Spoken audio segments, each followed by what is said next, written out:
بسم اللہ الرحمن الرحیم رب اشرح لی صدری ویسر لی امری واحلل عقدۃ من لسانی یفقہوا قولی الحمد للہ وحدہ والصلاة والسلام علی من لا نبی بعدہ وعلی آلہ واصحابہ الذین اوفوا عہدہ اما بعد فاعوذ باللہ من الشیطان الرجیم بسم اللہ الرحمن الرحیم یا ایہا الذین آمنوا اتقوا اللہ وکونوا مع الصادقین صدق اللہ مولانا العظیم وبلغنا رسولہ النبی الکریم الامین ان اللہ وملائکتہ یصلون علی النبی یا ایہا الذین آمنوا صلوا علیہ وسلموا تسلیما الصلاۃ والسلام علیک یا سیدی یا رسول اللہ وعلی آلک واصحابک یا سیدی یا حبیب اللہ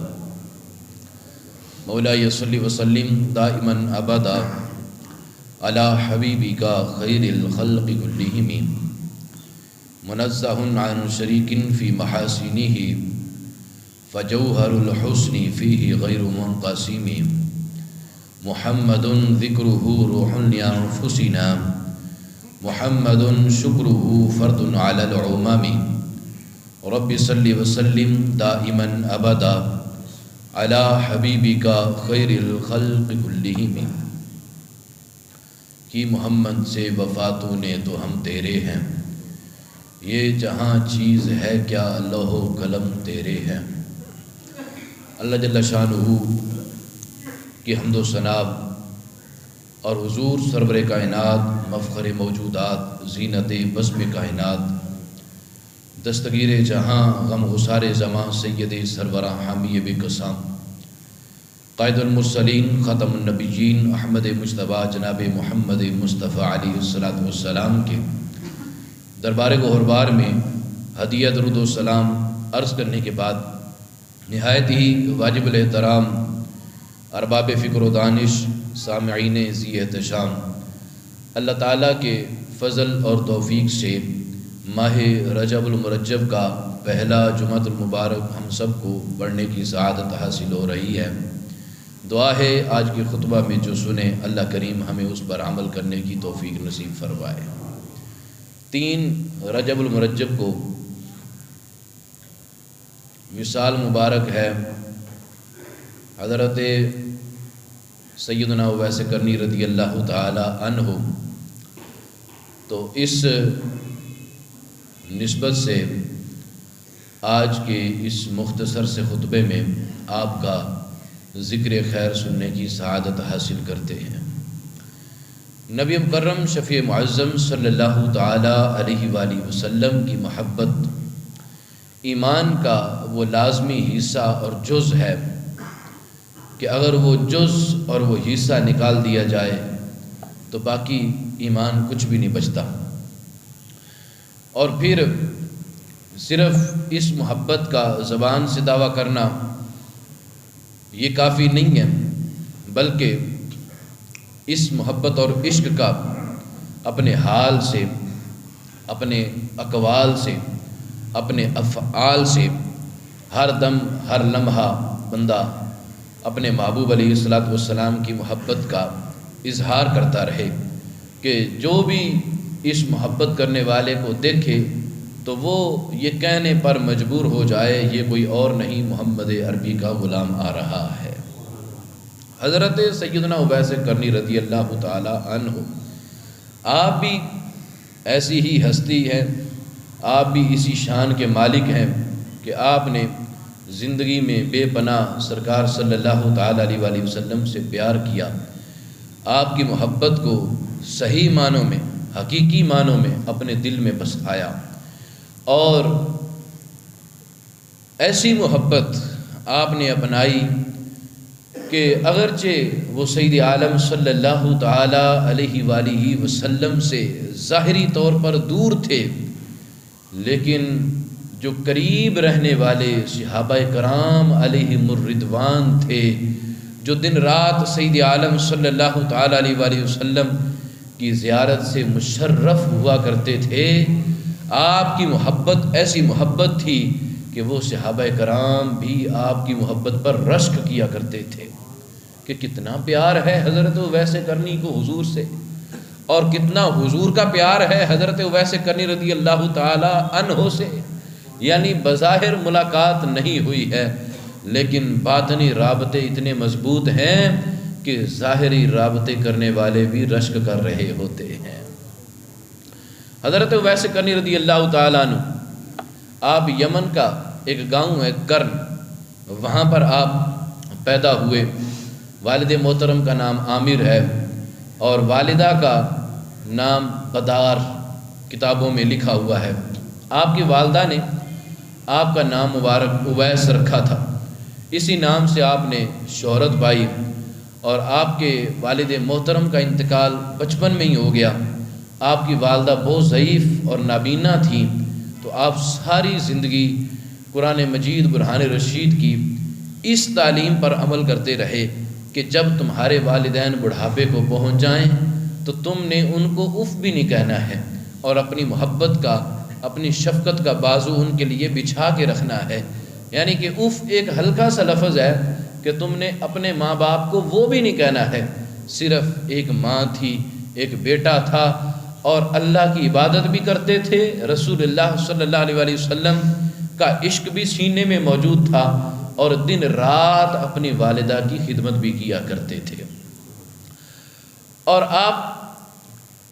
کرن میں رہنے والے تھے، اس وجہ سے کرنی کہلائے، جیسے حضرت عبد القادر جیلانی رضی اللہ تعالی عنہ کے مرید قادری کہلاتے ہیں، خواجہ شہاب الدین نقشبند رحمۃ اللہ علیہ کے مرید نقشبندی کہلاتے ہیں۔ تو اسی طرح ہم اعلیٰ حضرت امام اہل سنت امام احمد رضا خان رحمۃ اللہ تعالی علیہ کی فکر کو سلام کرتے ہیں، آپ کی محبت کا دم بھرتے ہیں، آپ سے پیار کرتے ہیں، آپ کا نام لیتے ہیں۔ آپ کی محبتوں کے چراغ ہم نے اپنے سینوں میں روشن کیے ہوئے ہیں، اس وجہ سے، اس نسبت کی وجہ سے ہم بریلوی بھی کہلاتے ہیں۔ تو آپ کرن کے رہنے والے تھے، تو اس وجہ سے آپ کرنی کہلاتے تھے۔ اب کرن کا، اس علاقے کا نام کرن کیوں ہوا؟ تو ایک وجہ تو یہ ہے کہ وہاں پر کھدائی کے دوران ایک مرتبہ گائے کا سینگ برآمد ہوا، سینگ کو عربی میں کرن کہتے ہیں، تو اس وجہ سے اس علاقے کا نام کرن مشہور ہو گیا۔ اور جو دوسرا نام ہے، دوسری وجہ ہے کہ آپ کو کرنی کیوں کہا جاتا ہے، وہ اس وجہ سے کہ آپ کے جسم مبارک پر بال بہت زیادہ تھے، اور یا پھر آپ اون کا لباس بہت زیادہ استعمال کرتے تھے، بالوں والا، تو اس وجہ سے، بال زیادہ ہونے کی وجہ سے، یا پھر بالوں والا لباس زیادہ استعمال کرنے کی وجہ سے آپ کرنی کے نام سے مشہور ہو گئے، کیونکہ بال کو بھی کرن کہتے ہیں، اور آپ کے مبارک جسم پر بال بہت زیادہ تھے، تو آپ اس لیے کرنی کہلانے لگے، یعنی بالوں والا، یا پھر اس علاقے کا نام تھا کرن اور اس وجہ سے آپ کرنی کہلانے لگے۔ جو بھی ہو، تو یہ 2 اور 3 صورتیں لکھی ہوئی ہیں۔ حضرت اویس کرنی رضی اللہ تعالیٰ عنہ کا حلیہ مبارک، آپ کا سادہ سا حلیہ تھا، بہت ہی سادگی کے مالک تھے آپ۔ آنکھوں کا رنگ سرخی مائل اور رنگت بالکل گہری گندمی تھی۔ چہرہ مبارک اپنا جھکائے رکھتے تھے ہمیشہ، یعنی گویا کہ جیسے بندہ سجدے کی جگہ دیکھتا ہے، ہر وقت نیچے نظر سجدے کی جگہ پر دیکھتے رہتے تھے، جس طرح انسان کھڑا ہو کر سجدے کی جگہ دیکھتا ہے۔ آپ کی ٹھوڈی آپ کے سینے پر ہمیشہ لگی رہتی تھی عاجزی سے، اور آپ ایک ہاتھ دوسرے ہاتھ پر رکھ کر یوں رہا کرتے تھے ہمیشہ، چاہے آپ تنہائی میں ہوتے، چاہے آپ جلوت و خلوت میں ہوتے، آپ کا انداز یہی تھا۔ اور یہ انداز میرے اور آپ کے آقا صلی اللہ تعالیٰ علیہ وآلہ وسلم نے بیان فرمایا کہ میرے اویس کا حلیہ ایسا ہے، میرے اویس اس انداز سے رہتے ہیں، میرا اویس اس انداز سے چلتا ہے، اس انداز سے پھرتا ہے۔ یعنی اتنی عاشق اور محبوب، محب اور محبوب کے درمیان محبت تھی، اتنا پیار تھا کہ بظاہر ملاقات نہیں ہوئی، ادھر سے اویس اپنے آقا کے گن گا رہے ہوتے تھے، ادھر آقا اپنے غلام کے گیت گا رہے ہوتے تھے۔ کیوں کی محمد سے وفا تو نے تو ہم تیرے ہیں، یہ جہاں چیز ہے کیا لوح و قلم تیرے ہیں۔ حضرت اویس کرنی رضی اللہ تعالیٰ عنہ کا ذریعہ معاش کوئی لمبا چوڑا نہیں تھا، آپ کا کمائی کا ذریعہ کوئی بہت بڑا نہیں تھا، آپ شتر بانی کیا کرتے تھے، اونٹوں کو چرایا کرتے تھے، بکریوں کو چرایا کرتے تھے، بس یہی آپ کا ذریعہ معاش تھا۔ اور مزے کی بات یہ ہے، یہی اللہ والوں کی نشانی ہوتی ہے، اور یہی ہمارے نبی صلی اللہ تعالیٰ علیہ وآلہ وسلم کی نشانی تھی۔ آپ نے کبھی بھی، حضور سید عالم صلی اللہ علیہ وآلہ وسلم نے کبھی بھی رات اس حال میں نہیں گزاری کہ آپ کے پاس کوئی درہم و دینار ہوتے تھے، حتیٰ کہ کچھ ہوتا تھا تو فوراً اس کو صدقہ کر دیا کرتے تھے۔ ایک مرتبہ فوراً باہر گئے، پھر واپس تشریف لائے تو اما عائشہ صدیقہ رضی اللہ تعالی عنہا نے استفسار کیا، میرے آقا آپ کو کیا چیز پیش آئی کہ آپ فوراً باہر گئے پھر واپس آئے؟ تو فرمایا کہ میرے پاس کچھ درہم یا دینار تھے تو مجھے سکون نہیں آ رہا تھا، میں اس کو فوراً صدقہ کر کے آیا ہوں۔ میں یہ نہیں گوارا کرتا کہ میں اس حال میں رات گزاروں کہ یہ دنیا کے دنیاوی درہم و دینار میرے پاس ہوں۔ تو حضرت اویس کرنی کا بھی یہی معمول تھا، آپ سارا دن شتر بانی کیا کرتے تھے، صبح نماز پڑھ کے نکل جاتے تھے، شام کو گھر آتے تھے اور کیا کرتے تھے، جو بھی کماتے تھے کھجوریں اس کے بدلے میں مل جاتی تھی یا کچھ بھی سکے مل جاتے تھے، صرف جو پیٹ میں اتارا وہ کافی، اور جو لباس پہنا ہوا ہوتا تھا وہ کافی ہوتا تھا، اس کے علاوہ جو بھی کچھ ہوتا تھا سارے کا سارا راہ خدا میں قربان کر دیا کرتے تھے۔ یہ آپ کا مقام ہے، اور یہ آپ کی کفایت شعاری ہے، اور یہ آپ کا تقویٰ اور توکل ہے کہ آپ نے اتنی سادگی سے، اس انداز سے آپ نے ساری زندگی گزاری۔ حضرت اویس کرنی رضی اللہ تعالی عنہ کا مقام میرے آقا صلی اللہ تعالی علیہ وآلہ وسلم نے اپنی زبان اقدس سے بیان فرمایا۔ حضرت اویس کرنی رضی اللہ تعالی عنہ کا تعارف اللہ کریم نے خود جبریل امین کے ذریعے حضور علیہ السلام کو کروا دیا تھا۔ ویسے تو حضور سید عالم صلی اللہ علیہ وآلہ وسلم ما کان و ما یکون کو جاننے والے ہیں، جو ہو چکا، جو ہوا، جو ہونے والا ہے سب حضور کے سامنے تھا، لیکن عزت اور افزائی کے لیے اور عظمت کو بڑھانے کے لیے حضرت اویس کرنی رضی اللہ تعالی عنہ کی عزت کو مزید اجاگر کرنے کے لیے، مزید 4 چاند لگانے کے لیے مقدس فرشتے حضرت جبریل امین علیہ السلام کے ذریعے اللہ تعالیٰ نے حضور کو حضرت اویس کرنی کا تعارف کروایا کہ اویس ہے، فلاں علاقے میں رہتا ہے، میری عبادت بھی کرتا ہے، آپ کی محبت کے گیت بھی گاتا ہے۔ محبت دور رہنے سے محبت بڑھتی ہے فراز، یہ کہہ کر وہ ہمارا علاقہ چھوڑ گئے۔ تو محبت بعض کا دور رہ کر بھی بڑھتی ہے، کوئی قریب رہ کر بھی نہیں پا سکتا، اور کوئی دور رہ کر بھی عظیم مرتبے طے کر جاتا ہے۔ یہ تو ہماری شریعت کا اصول ہے کہ صحابی کے مرتبے کو کوئی بھی نہیں پہنچ سکتا، یہ تو ہماری شرع کا اصول ہے، اور یہ حضور کی صحبت کا اثر ہے کہ جس نے ایک نظر ایمان کی حالت میں حضور کو دیکھ لیا اور اسی ایمان پر اس کا خاتمہ بھی ہوا، تو وہ ایسا مرتبہ پا جاتا ہے کہ بعد میں آنے والے تابعین، تبع تابعین، غوث، کتب، ابدال، جو جتنے بڑے مرضی مرتبے والا ہو، وہ اس صحابی کے پاؤں کے ساتھ لگی خاک کو بھی نہیں پہنچ سکتا ہے۔ یہ تو حضور کی نسبت کا صدقہ ہے، یہ تو حضور کی برکت ہے، یہ تو حضور کی عظمت ہے، اور حضور کے ساتھ جو لگے تو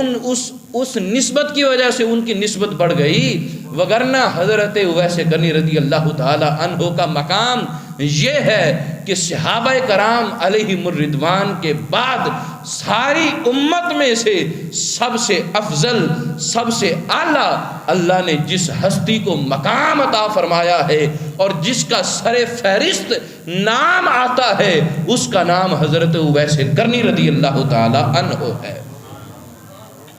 آپ سید التابعین ہیں، سارے تابعین کے سردار ہیں۔ حضرت اویس کرنی کی فضیلت رسول اللہ صلی اللہ تعالی علیہ وسلم نے خود بیان فرمائی۔ فرمایا حضرت عمر فاروق رضی اللہ تعالیٰ عنہ اس بات کو روایت کرتے ہیں کہ حضور نے فرمایا تابعین میں سے سب سے بہتر ایک شخص ہے جس کا نام اویس ہے، سب سے بہتر ہے، اور جس کا نام کیا ہے؟ اویس ہے۔ اس کی ماں ضعیفہ ہے، کمزور ہے، اور اویس کے ہاتھ پر برس کا نشان ہے۔ تم جب اس سے ملو، حضرت عمر کہتے ہیں کہ حضور نے مجھ سے فرمایا کہ تم جب بھی اس سے ملو تو اللہ نے ان کو اتنا مقام دیا ہے، ان کو کہنا میری امت کے بارے میں مغفرت کی دعا کر دے۔ یعنی بڑے بڑے کبار صحابہ کرام موجود ہیں، ان کا مقام کا کوئی انکار نہیں ہے۔ سیدنا صدیق اکبر رضی اللہ تعالی عنہ جیسی ہستی بھی وہاں پر جلوہ گر ہیں، مولا مشکل کشا جیسی ہستی بھی وہاں پر تشریف فرما ہے، حسن و حسین رضی اللہ تعالی عنہما جیسے جنتی نوجوانوں کے سردار بھی تشریف فرما ہیں، سارے کے سارے صحابہ جلوہ گر ہیں۔ لیکن ان صحابہ کے درمیان اللہ کے محبوب صلی اللہ تعالی علیہ وآلہ وسلم نے یہ کہہ کر کہ اویس کو کہنا میری امت کے لیے مغفرت کی دعا کر دے، یہ کہہ کر پیغام دے دیا کہ اویس کوئی عام ہستی، عام شخص کا نام نہیں ہے، بلکہ اویس وہ ہے جس کی عظمتوں کو اللہ نے خود بلند فرمایا ہے۔ پھر حضور سید عالم صلی اللہ تعالی علیہ وآلہ وسلم نے ان کے بارے میں فرمایا، حضرت ابن سعد سے مروی ہے رضی اللہ تعالیٰ عنہ، حضور نے فرمایا تابعین میں سے میرا جو بہترین دوست ہے، میرا جو بہترین ساتھی ہے، میرا جو سب سے خوبصورت اور سب سے بڑا یار ہے، وہ اللہ کا پیارا اویس قرنی ہے۔ حضرت اویس قرنی رضی اللہ تعالیٰ عنہ بہت مقام و مرتبہ اللہ تعالیٰ نے ان کو عطا فرمایا۔ عبادات اور مجاہدات کا عالم کیا تھا؟ اللہ اللہ اللہ اللہ، سنیں گے تو حیران رہ جائیں گے۔ عبادات اتنی کرتے تھے کہ ساری رات، ایک رات کھڑے ہو کر گزار دیتے، دوسری رات رکوع میں گزار دیتے، تیسری رات سجدے میں گزار دیتے۔ یعنی اتنا لمبا قیام، اتنا لمبا رکوع، اتنا لمبا سجدہ کیا کرتے تھے۔ تو لوگ عرض کرتے، اے اویس کیوں اتنا لمبا سجدہ کرتے ہو، کیوں اتنا لمبا رکوع کرتے ہو؟ تو کیا جواب دیتے؟ سن کے مزہ آ جائے گا۔ کہتے یہ کوئی لمبا ہے، یہ کوئی بڑی رات ہے، ابھی تو میں سبحان ربی العظیم بھی نہیں کہتا کہ صبح ہو جاتی ہے، ابھی تو میں ایک تسبیح مکمل کرتا ہوں تو سورج طلوع ہو جاتا ہے۔ میں تو کہتا ہوں ازل سے ابد تک، ازل سے ابد تک ایک رات ہو، اور اویس اس رات میں کھڑے ہو کر اپنے رب کی عبادت کرے۔ یعنی جب سے دنیا بنی اور جب تک قائم رہے گی، وہ یہ خواہش کیا کرتے تھے کہ ایک اتنی لمبی رات ہو، کہ ہمیشہ سے ہمیشہ تک اتنی بڑی رات ہو، اور اویس اس میں کھڑا ہو جائے، نہ بھوک لگے اس کو، نہ پیاس لگے، نہ اس کو دنیا کی فکر ہو، نہ کھانے کی فکر ہو، نہ اس کو پینے کی فکر ہو، اس کو صرف ایک ہی فکر ہو جو فرشتوں کو فکر ہوتی ہے۔ فرشتوں کو صرف ایک ہی فکر ہے کہ ہم نے رب کو راضی کرنا ہے، ہم نے رب کی عبادت کرنی ہے۔ تو اویس کو بھی صرف وہی فکر ہو، اویس بھی یہ چاہتا ہے کہ جیسے اس کے رب کے نوری فرشتے اس کی عبادت کرتے ہیں، اویس بھی ویسے عبادت کرے، اتنی لمبی رات ہو اویس اپنے رب کی عبادت کرتا رہے۔ لیکن کیا کریں کہ اتنی لمبی رات ہے، یہ ان کا عبادت کا جذبہ تھا۔ اور ترک دنیا کو کس طرح چھوڑا ہوا تھا۔ آپ تو ویسے ہی دنیا سے الگ تھلگ رہتے تھے، لیکن جب لوگوں کو پتہ چلتا کہ یہاں اویس رہتا ہے اور اللہ والا ہے، اب اللہ والوں کو پہچان لیتے ہیں، تو آپ فوراً وہاں سے ہجرت کر جاتے، آپ دور جنگل بیابان میں چلے جاتے، اور صرف اتنی جگہ، یعنی دنیا سے اتنا رابطہ رکھتے، صرف اتنا تعلق رکھتے کہ زندہ انسان زندہ رہ سکے، بس صرف اتنا رابطہ رکھتے کہ کھانے پینے کی کوئی چیز مل جائے، پہننے کے لیے لباس، بس پانی مل جائے، کچھ پیٹ کمر کو سیدھا رکھنے کے لیے 2 لقمے مل جائیں، بس اس کے علاوہ ان کو اور کچھ بھی نہیں چاہیے تھا۔ وہ دنیا سے صرف اور صرف اتنا رابطہ رکھتے تھے۔ حتیٰ کہ ہمیشہ 2 کپڑوں میں انہوں نے زندگی گزاری، ایک اون کا جبہ پہنا ہوتا تھا بالوں والا اور ایک پجامہ پہنا ہوتا تھا، اور بس یوں اس طرح زندگی گزارتے تھے اور اپنے آقا کے گیت گاتے رہتے تھے۔ حضرت اویس قرنی رضی اللہ تعالیٰ عنہ بڑا شوق تھا حضور کی بارگاہ میں حاضر ہونے کا، بڑا دل میں جذبہ تھا حضور موجود ہوں۔ ظاہری طور پر ویسے تو حضور ہر جگہ ہر وقت موجود ہیں، حضور نہ ہو تو دنیا نہ ہو، حضور ہیں تو دنیا ہے، حضور تھے تو دنیا بنی، حضور ہیں تو دنیا ہے، حضور ہوں گے تو دنیا ہوگی، یہ ہمارا ایمان اور عقیدہ ہے۔ ظاہری آنکھوں کے سامنے حضور جلوہ گر تھے، عاشقان مصطفیٰ جو حضور کے عاشق تھے وہ دور دراز سے سفر کر کے حضور کی زیارت کے لیے آتے تھے، صحابی بن جاتے تھے، ساری امت سے بڑا مقام حاصل کر لیتے تھے، لیکن ادھر تھے اویس، والدہ بوڑھی تھی، خدمت کرتے تھے۔ ایک وقت ایسا بھی آیا کہ عشق نے جوش مارا اور برداشت نہ ہو سکا، تو والدہ کی خدمت میں مؤدبانہ طور پر عرض کیا، اماں جان آج اگر اجازت دے دیں تو میں امام الانبیاء کی زیارت کرنے نہ چلا جاؤں، میں حضور کی زیارت نہ کر رہا ہوں۔ تو کہا بیٹا جاؤ جاؤ کر کے آؤ زیارت، لیکن دیکھنا میں بوڑھی ہوں، میں ضعیف ہوں، تمہارے بغیر میرا کوئی سہارا نہیں ہے، جلدی واپس آ جانا۔ حضرت اویس قرنی رضی اللہ تعالیٰ عنہ والدہ سے اجازت لی۔ یمن مدینہ سے کتنا دور ہے آپ اس کو سرچ کر کے دیکھ لیجئے کتنے کلومیٹر دور ہے، اور پھر اس یمن کا علاقہ کرن، وہاں سے آپ نے جوتا بھی نہیں پہنا، حضور کے عشق میں وہ جو ایک چادر یا کچھ بھی جو ضرورت کا سامان لینا تھا وہ لیا، ننگے پاؤں حضور کی بارگاہ میں حاضر ہونے کے لیے دوڑ پڑے، دوڑتے جا رہے ہیں دوڑتے جا رہے ہیں، نہ آرام کی فکر، نہ کھانے کی فکر، نہ پینے کی فکر۔ سیدہ عائشہ پاک رضی اللہ تعالی عنہا کے در دولت پر حاضر ہوئے، اماں جان حضور سے ملنا چاہتا ہوں۔ تو فرمایا کہ حضور تو گھر پر تشریف فرما نہیں ہے، حضور کہیں باہر گئے ہوئے ہیں۔ تو فوراً دل بجھ سا گیا اور والدہ کی یاد آئی کہ میں اتنی دور سفر کر کے آیا ہوں، والدہ پیچھے اکیلی ہیں، ان کا کیا بنے گا؟ تو صرف اتنا پیغام دیا کہ اماں جان حضور کو یہ عرض کر دیجئے گا کہ آپ کا ایک عاشق آیا تھا جس کا نام اویس قرنی تھا۔ جس وقت حضور گھر میں آئے، یہ بات مزے والی ہے، جس وقت حضور گھر میں تشریف لائے تو دیکھا کہ ایک نور کا حالہ بنا ہوا ہے۔ حضور خود نور علی نور ہیں، حضور کی نسل پاک میں بچہ بچہ نور کا ہے، حضور کا گھرانہ نور ہے، حضور کی ہر چیز نور ہے۔ اس کے باوجود جب گھر میں آئے تو ایک اور نور کو دیکھا، جیسے چاند ہوتا ہے تو چاند کے گرد کبھی حالہ بن جاتا ہے، گول دائرہ بن جاتا ہے جس نے چاند کو گھیرا ہوا ہوتا ہے، تو دیکھا کہ وہ ایک حالہ بنا ہوا ہے نور کا۔ تو جلدی سے پوچھا عائشہ مجھے بتاؤ کون آیا تھا،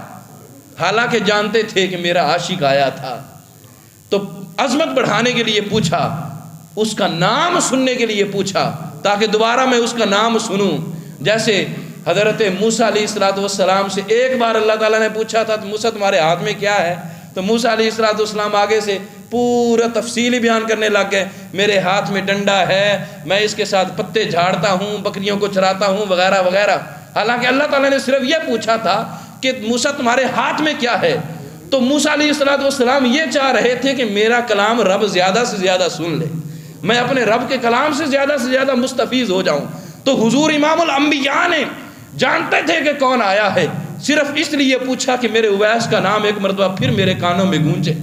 تو پوچھا کہ کون آیا تھا، کہا کہ کرن سے کوئی بندہ آیا تھا جس کا نام اویس ہے، وہ آپ سے ملنے کے لیے آیا تھا۔ تو نبی کریم صلی اللہ تعالی علیہ وآلہ وسلم نے ان کی عظمت اور شان کو بڑھایا اور فرمایا کہ وہ کوئی عام نہیں ہے بلکہ وہ ایسی ہستی ہے، ایسی شخصیت ہے، ایسی عظمت والا ہے، ایسے مرتبے والا ہے کہ اگر وہ میری امت کے لیے ہاتھ اٹھا دے گا اللہ میری امت کو معاف فرما دے گا۔ وہ اتنے مرتبے والا ہے، اتنے مقام والا ہے۔ حضرت اویس قرنی رضی اللہ تعالی عنہ جب حضور دنیا سے ظاہری طور پر تشریف لے گئے تو آپ اس وقت اس وقت آپ کی والدہ بھی دنیا سے رخصت ہو چکی تھی، تو آپ اس وقت مدینہ طیبہ میں آئے۔ لوگوں نے اویس کا نام تو پہلے ہی سنا ہوا تھا، اویس کا نام پہلے ہی سنا ہوا تھا کہ اویس کوئی یمن کے علاقے کا رہنے والا، حضور سے پیار کرنے والا ہے، اور نشانی بھی دیکھی ہوئی تھی کہ ہاتھ پہ برس کا نشان ہے، اور نشانیاں دیکھی ہوئی تھی کہ چلتا ہے تو سر جھکا ہوتا ہے، تھوڑی اس کی سینے پر لگی ہوئی ہوتی ہے۔ جب مدینہ طیبہ میں گیا تو صحابہ کرام نے پہچان لیا، صحابہ کرام پاس بیٹھ گئے، تو کسی صحابی نے کہا اے اویس کتنے محروم رہ گئے ہو آپ کہ حضور سید عالم صلی اللہ علیہ وآلہ وسلم کا زمانہ تم نے پایا ہے، حضور کی زیارت نہیں کر سکے، حضور کی زیارت سے محروم ہو گئے۔ اب یہ باطنی تعلق تو یا وہ جانتے تھے یا خدا جانتا تھا یا مصطفیٰ جانتے تھے کہ اویس کے ساتھ باطنی تعلق خدا اور اس کے رسول کا کیا تھا، یا اویس کا عشق حضور سے کتنا تھا۔ حضرت اویس نے اس کو نہیں بیان فرمایا کہ میرا عشق حضور سے کتنا ہے، آپ کا بھی رابطہ ہے، میرا کتنا حضور سے رابطہ تھا، یہ نہیں کہا اچھا چلو حضور کے اوصاف بیان کرو، حضور کے کمالات بیان کرو۔ انہوں نے کہا حضور کا چہرہ ایسا تھا، حضور کا حلیہ ایسا تھا۔ فرمایا یہ نہیں، حضور کے باطنی کمالات بیان کرو، حضور کی عزت، اللہ نے حضور کو کتنی عزت ہے، کتنے مقام عطا فرمائے، آپ کی اندرونی صلاحیتوں کے بارے میں مجھے بتاؤ۔ صحابہ کرام علیہم رضوان فوراً فی الوقت تو خاموش ہو گئے کہ حضور کے کمالات تو بہت سارے ہیں، اور کون کون سے کمال کا ذکر کریں؟ تو فرمایا کہ پھر سنو میں تمہیں بتاتا ہوں کہ اللہ نے حضور کو کتنی عظمت عطا فرمائی ہے۔ حضرت اویس کرنی رضی اللہ تعالیٰ عنہ آنکھیں بند کی، عشق میں مست ہو کر حضور کے وہ کمالات، وہ اوصاف، وہ عظمتیں، وہ رفعتیں بیان کی کہ صحابہ کرام بھی محبت سے آپ کے ہاتھوں کو بوسہ دینے لگ گئے، اور کہا کہ اویس ہم اور بھول میں تھے، ہمیں تو آج پتا چلا ہے اللہ نے آپ کو کتنا مقام عطا فرمایا ہے۔ یہ تھے حضرت اویس کرنی رضی اللہ تعالی عنہ، جنہوں نے زندگی میں حضور صلی اللہ تعالی علیہ وآلہ وسلم سے دور رہ کر بھی حضور سے وہ پیار کیا ہے کہ جس پیار کی رہتی دنیا تک کوئی مثال بھی نہیں مل سکتی ہے۔ منزل عشق کا مینار اویس کرنی ہے، عاشق سید الابرار اویس کرنی ہے۔ ظاہری آنکھوں کو دیدار محمد نہ ہوا، ظاہری آنکھوں کو دیدار محمد نہ ہوا، پھر بھی کرتے تھے بہت پیار اویس کرنی ہے۔ دل کے آئینے میں حبیب حق کا، دل کے آئینے میں حبیب حق کا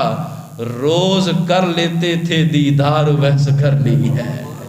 ارے وہ تو ظاہری فاصلے تو تھے سب کے سامنے، لیکن اویس کو اللہ نے وہ مقام عطا فرمایا تھا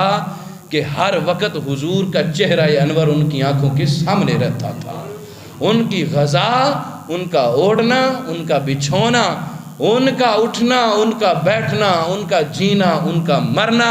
حضور کی زیارت تھی۔ حضور کا زیارت کرنا بظاہر وہ زیارت نہیں کر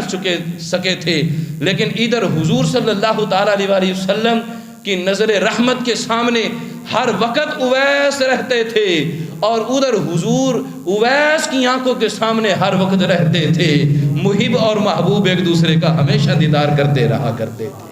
اللہ ہم سب کا حامی و ناصر ہو۔ اللہ ہمیں حضرت اویس کرنی رضی اللہ تعالی عنہ جیسی محبت نصیب فرمائے۔ ان کی محبت کی طرح ہمیں اپنے آقا کے نام پر